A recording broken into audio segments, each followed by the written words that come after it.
Selamat pagi semua. Pada hari ini kita akan belajar materi tentang termokimia. Apa hubungan termokimia dalam kehidupan sehari-hari? Hal ini akan dijelaskan sebagai berikut. Makanan yang kita makan itu merupakan sumber energi yang dapat memberikan kekuatan kepada kita untuk dapat melakukan segala macam aktivitas. Jika energi yang terkandung dalam materi berubah, maka perubahan energi ini yang kemudian dinamakan dengan kalor atau termo. Jadi, termokimia ini kita belajar tentang bagaimana kalor yang dihasilkan oleh suatu materi. Perubahan energi atau kalor pada tekanan tetap itu dinamakan dengan perubahan entalpi atau yang disebut dengan delta H.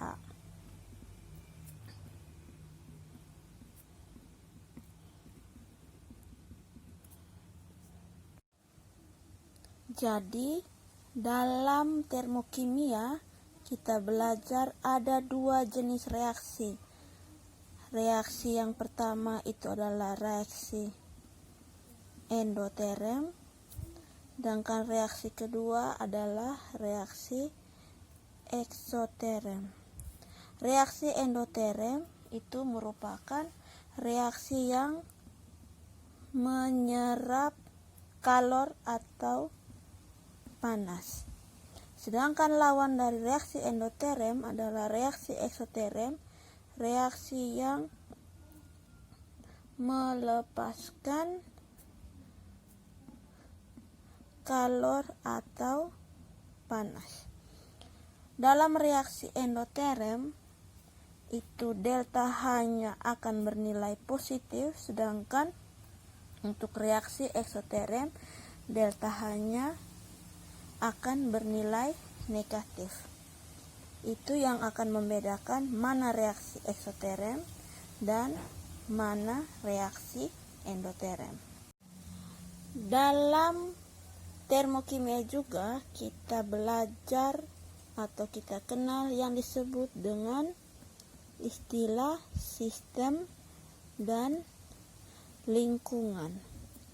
Sistem ini artinya segala sesuatu yang menjadi pusat perhatian kita. Sedangkan lingkungan itu merupakan daerah yang berada di sekitar sistem.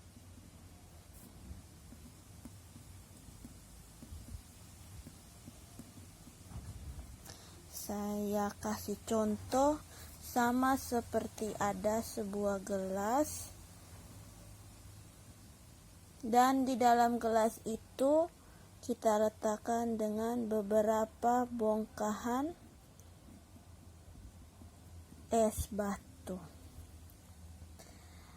Ketika dibiarkan beberapa menit, maka yang akan terjadi adalah es batunya itu mencair dan di sekitar gelas itu akan timbul seperti embun dan di sekitar gelas udaranya akan menjadi dingin.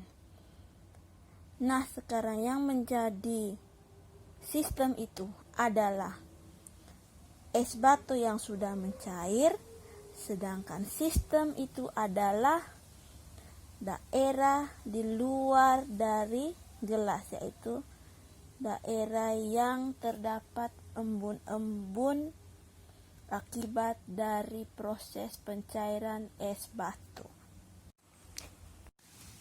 Saya kasih contoh sama seperti ke dalam sebuah gelas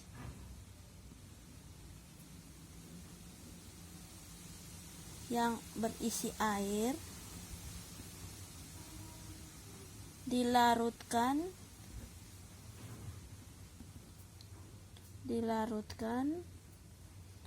10 gram gula pasir.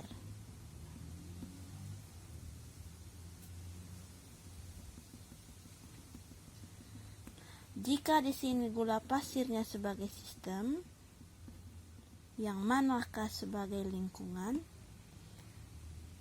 Jadi karena gula pasir itu sebagai sistem, maka yang termasuk lingkungan adalah gelas kimia dan udara yang berada di sekitar gelas. Itu yang disebut dengan lingkungan. Selanjutnya kita belajar tentang persamaan termokimia. Persamaan termokimia itu berbeda dengan persamaan kimia biasa. Kalau persamaan kimia biasa, saya ambil contoh di sini, A tambah B menghasilkan C tambah D. Sedangkan untuk persamaan termokimia, saya ambil contoh A tambah B menghasilkan C tambah D dan disertai dengan nilai delta H. Entah itu bisa delta H positif atau delta H-nya bernilai negatif. Jadi itu yang membedakan antara persamaan kimia dan persamaan termokimia.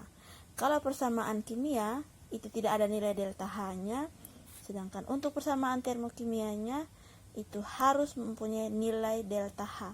Entah itu delta H-nya positif atau delta H itu nilainya negatif. Ada beberapa jenis perubahan entalpi, yaitu yang pertama, entalpi pembentukan standar. Entalpi pembentukan standar atau simbolnya adalah delta H0F. Yang kedua, entalpi pembakaran standar.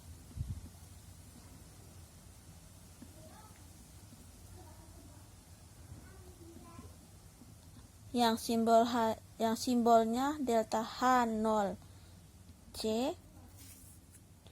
Yang ketiga, entalpi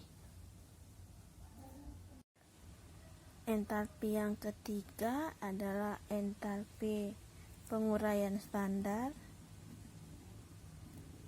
Penguraian standar itu simbolnya adalah delta H0D. Sedangkan entalpi yang keempat adalah entalpi pelarutan standar atau simbolnya adalah delta H0L. Kita lihat masing-masing contoh untuk jenis-jenis perubahan entalpi. Mulai dari yang pertama, itu adalah entalpi pembentukan standar atau delta H0F. Saya ambil contoh di sini adalah H2 tambah setengah O2 menghasilkan H2O. Delta H-nya sama dengan min 285,9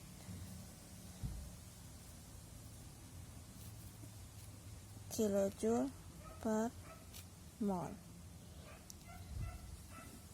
Delta H0F-nya sama dengan min 285,9 kilojoule per mol. Jika dalam reaksi termokimia itu ada simbol delta H0F, itu artinya reaksi itu merupakan reaksi perubahan entalpi pembentukan standar. Yang kedua adalah contoh reaksi untuk delta H0C atau entalpi pembakaran standar. Yang namanya proses pembakaran dalam kimia itu harus melibatkan O2 atau gas oksigen dan selalu menghasilkan CO2 atau karbon dioksida dan H2O. Saya ambil contoh di sini. Reaksi pembakaran untuk C2H6 ditambah 7/2O2 menghasilkan 2CO2 tambah 3H2O. Delta H-nya sama dengan min 2803 kilojoule per mol. Jadi kalau misalkan reaksi tersebut ada O2-nya dan menghasilkan CO2 serta H2O, berarti itu termasuk dalam reaksi pembakaran standar. Yang ketiga, entalpi penguraian standar yang simbolnya delta H0D. Contohnya, penguraian H2O menjadi H2 tambah O2. Delta H-nya positif 285 kilojoule per mol. H2O akan terurai menjadi H2 tambah O2. Dan delta H-nya bernilai 285 kilojoule per mol. Sedangkan yang terakhir adalah entalpi pelarutan standar atau delta H0L. Saya ambil contoh di sini. Pelarutan NaOH atau natrium hidroksida yang berwujud solid atau padat menjadi natrium hidroksida yang berwujud aquos atau larutan dengan nilai delta H-nya sama dengan positif 50 kilojoule per mol. Jika dalam reaksi tersebut ada satu macam senyawa saja dan ada dua wujud yang berbeda, yaitu misalkan saja dari solid ke aquos atau larutan, atau dari solid ke L atau liquid yang berbentuk cairan, maka reaksi tersebut adalah reaksi pelarutan standar. Selanjutnya adalah bagaimana cara untuk menentukan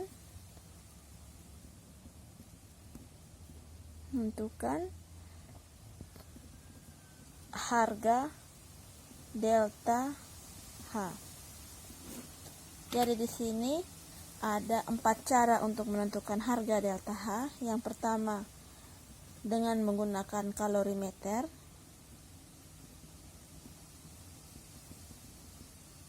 Yang kedua dengan menggunakan hukum Hess. Yang ketiga dengan menggunakan entalpi pembentukan standar.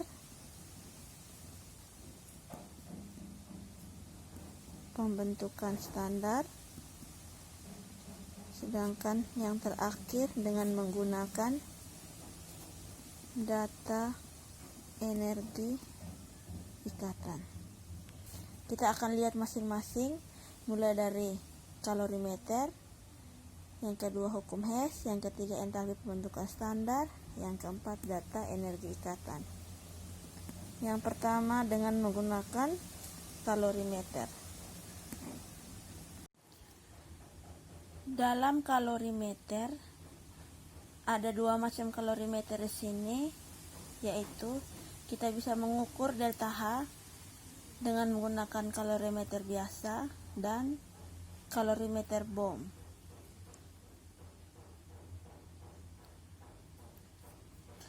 Jadi selama reaksi berlangsung, dianggap tidak ada kalor yang diserap maupun yang dilepaskan oleh sistem ke lingkungan, sehingga dapat dituliskan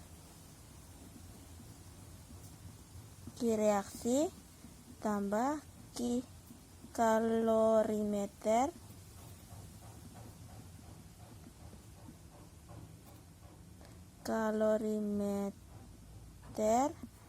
tambah Q larutan itu sama dengan Q sistem.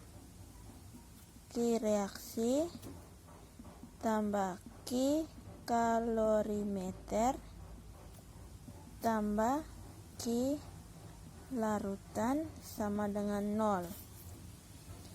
Jadi Q reaksi sama dengan min Q kalorimeter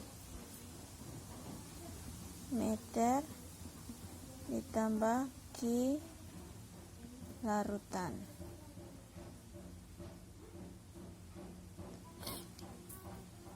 Jika nilai Q kalorimeter sangat kecil, maka nilai Q kalorimeter ini dapat diabaikan, sehingga menjadi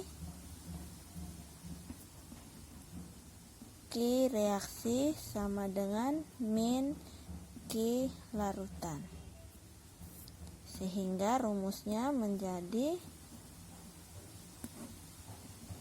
Q reaksi M kali C kali delta T, dengan Q itu adalah kalor reaksi yang rumusnya yang satuannya joule atau kilojoule. M itu adalah massa, satuannya gram atau kilogram. C itu adalah kalor jenis, satuannya joule per gram derajat Celcius atau joule per kilogram Kelvin. Sedangkan delta T itu adalah perubahan suhu, satuannya adalah derajat Celcius atau Kelvin.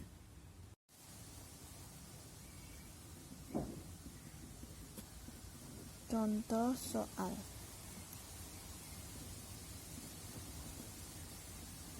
Hitunglah jumlah kalor yang diterima 1 kilogram air ketika dipanaskan dari temperatur 20 derajat Celcius menjadi 30 derajat Celcius jika diketahui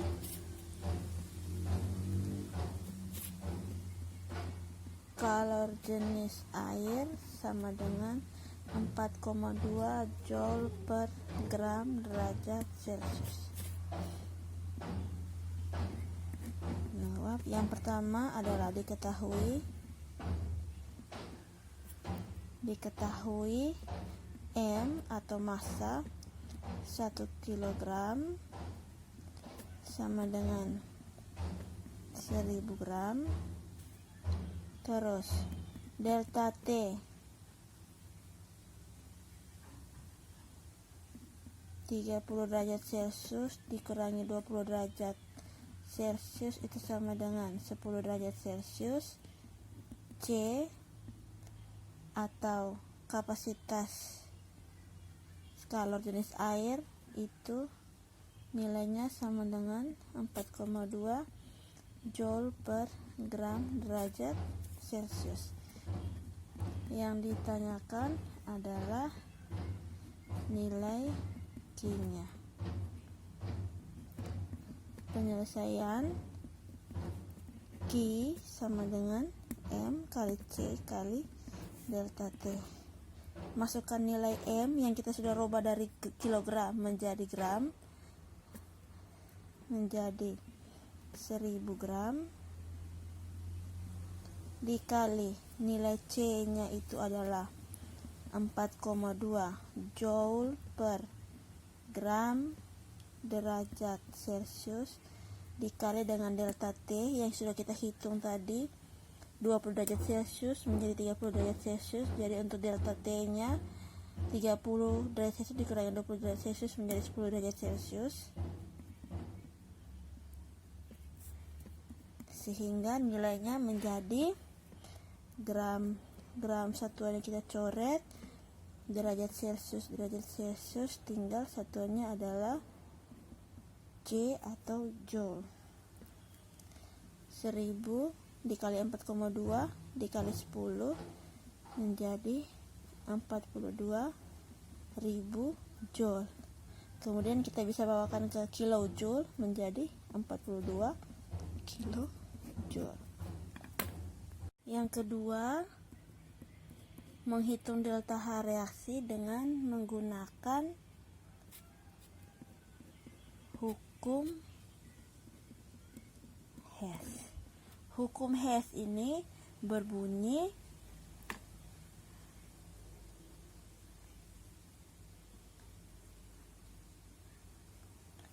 entalpi suatu reaksi tidak dipengaruhi oleh jalannya reaksi, tetapi hanya bergantung pada keadaan awal dan keadaan akhir. Jadi dalam menyelesaikan soal menghitung delta H dengan menggunakan hukum Hess, yang menjadi patokan di sini adalah keadaan awal dan keadaan akhir dari sebuah reaksi. Saya langsung masuk ke contoh soalnya. Diketahui ada dua reaksi. Reaksi yang pertama itu adalah C6H12O6 ditambah 6O2 menghasilkan 6CO2 tambah 6H2O. Delta H-nya sama dengan min 2820 kilojoule. Reaksi yang kedua, C2H5OH ditambah 3O2 menghasilkan 2CO2 ditambah 3H2O. Delta H-nya min 1380 kilojoule. Tentukan delta H untuk reaksi fermentasi glukosa dengan reaksinya sebagai berikut. C6H12O6 menjadi 2C2H5OH tambah 2CO2.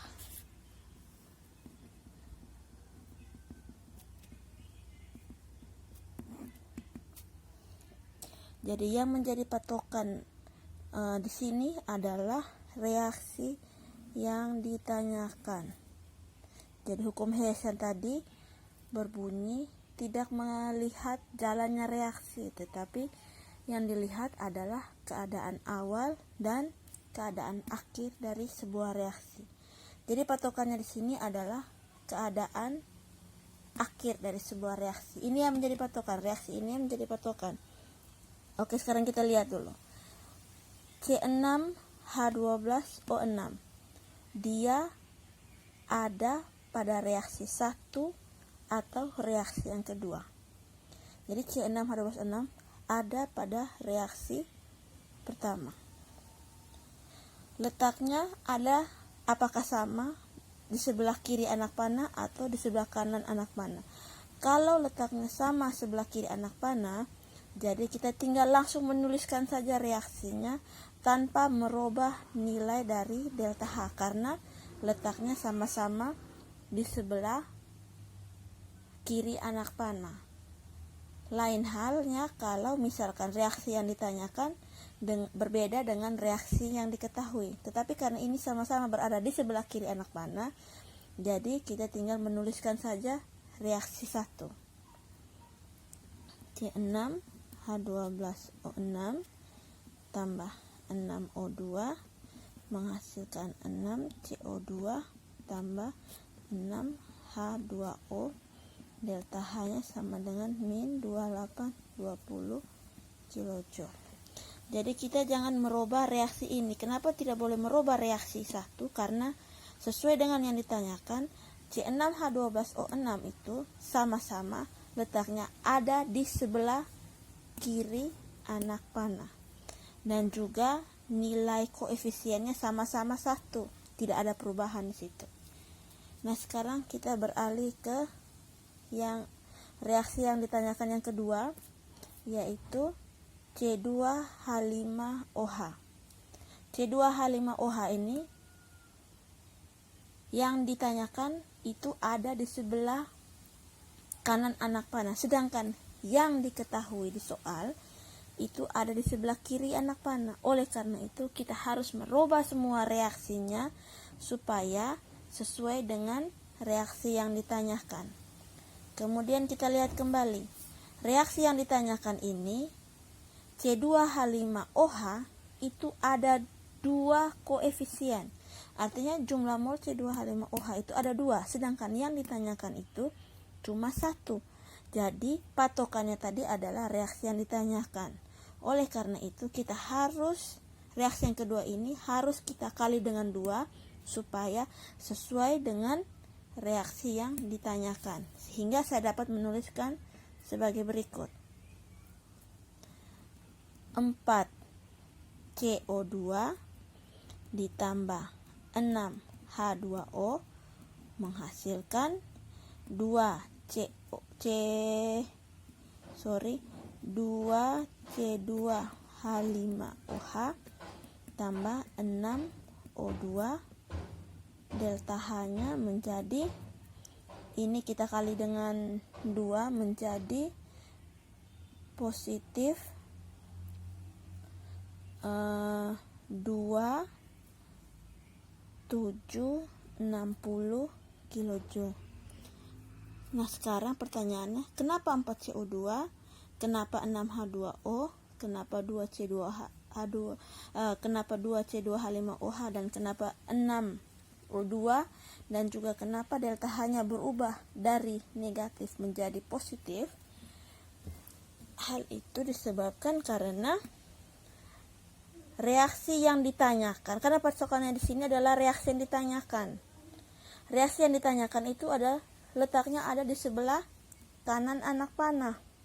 Sedangkan reaksi yang diketahui di soal letaknya ada di sebelah kiri anak panah. Otomatis semuanya harus berubah. Jadi yang awalnya delta H itu nilainya negatif, kemudian kita rubah menjadi positif. Selanjutnya, yang ditanyakan ini ada 2 mol C2H5OH, sedangkan yang diketahui hanya 1 mol. Jadi untuk menyamakan yang seperti ditanyakan, otomatis semua untuk reaksi yang kedua itu dikali dengan 2. 2 kali 1, 2. 2 kali 3 itu hasilnya menjadi 6O2. Terus 2 kali 2 itu 4CO2. Terus 3H2O itu menjadi 6H2O. Dan delta H-nya juga berubah dari positif, dari negatif menjadi positif. 1380-nya kali dengan 2 menjadi 2760 kJ. Kemudian kita eliminasi yang sama. Sini saya bisa eliminasi 6H2O dengan 6H2O. Terus 6O2 dengan 6O2. Apa masih bisa lagi?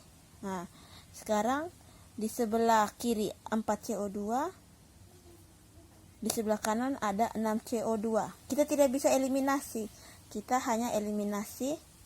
Ini 4-nya habis, tetapi di sini masih sisa 2, sehingga reaksinya saya dapat menulis C6H12O6 itu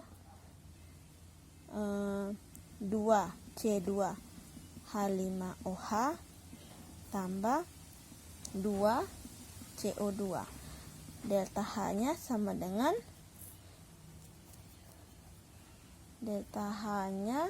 itu sama dengan min 2820 kJ ditambah positif 2760, itu sama seperti 2760 dikurangi dengan 2820. Jadi hasilnya menjadi min 60 kilo. Jadi hasilnya adalah min 60 kJ. Yang keempat, menentukan delta H reaksi dengan menggunakan data energi ikatan.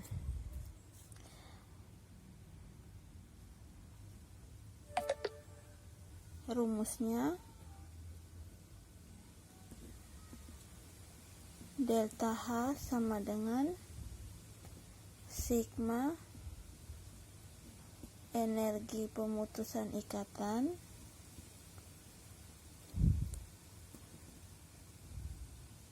dikurangi sigma energi pembentukan ikatan, atau bisa saya tuliskan delta H reaksi sama dengan sigma energi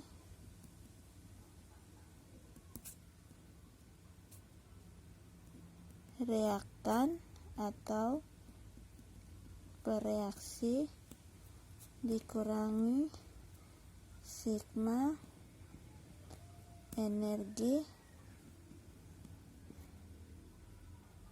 produk atau hasil reaksi.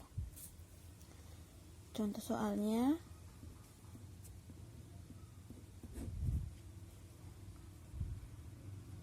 diketahui data energi ikatan sebagai berikut. Ikatan sebagai berikut. Ikatan tunggal H nilainya 413 kilojoule. O ikatan rangkap 2O 495 kilojoule. C ikatan rangkap O nilainya 799 kilojoule. O ikatan tunggal H nilainya 463 kilojoule. Tentukan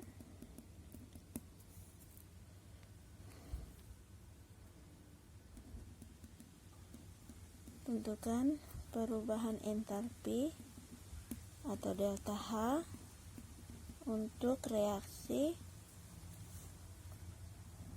CH4 tambah 2O2 menghasilkan CO2 tambah 2H2O. Oke, penyelesaiannya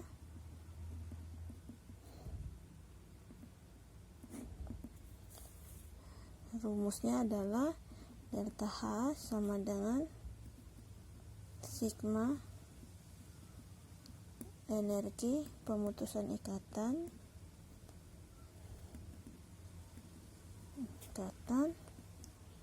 dikurangi sigma energi pembentukan ikatan. Jadi pemutusan ikatan di sini itu adalah untuk bereaksi atau reaktan, sedangkan untuk energi pembentukan ikatannya itu adalah hasil reaksi atau produk. Sekarang CH4 yang ini kita buat dia punya struktur kerangka dari CH4 yang sudah kita pelajari. Itu C tangannya ada 4, sedangkan H itu tangannya ada 1. Jadi dapat kita tuliskan CH4 ini, C tangannya ada 4, H tangannya ada 1, tambah O2, berarti karena O itu tangannya ada 2, berarti kita bisa tulis O2 kurang CO2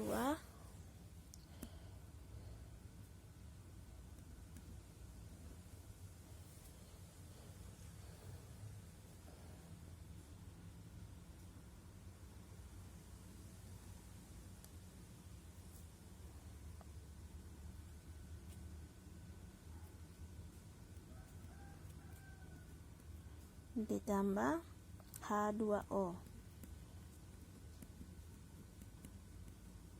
Oke. Berarti 4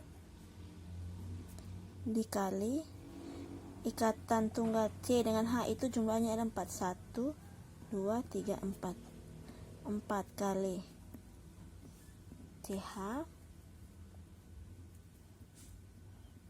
ditambah, karena di sini O-nya ada 2, O2-nya ada 2, jadi 2 kali O rangkap 2O kurang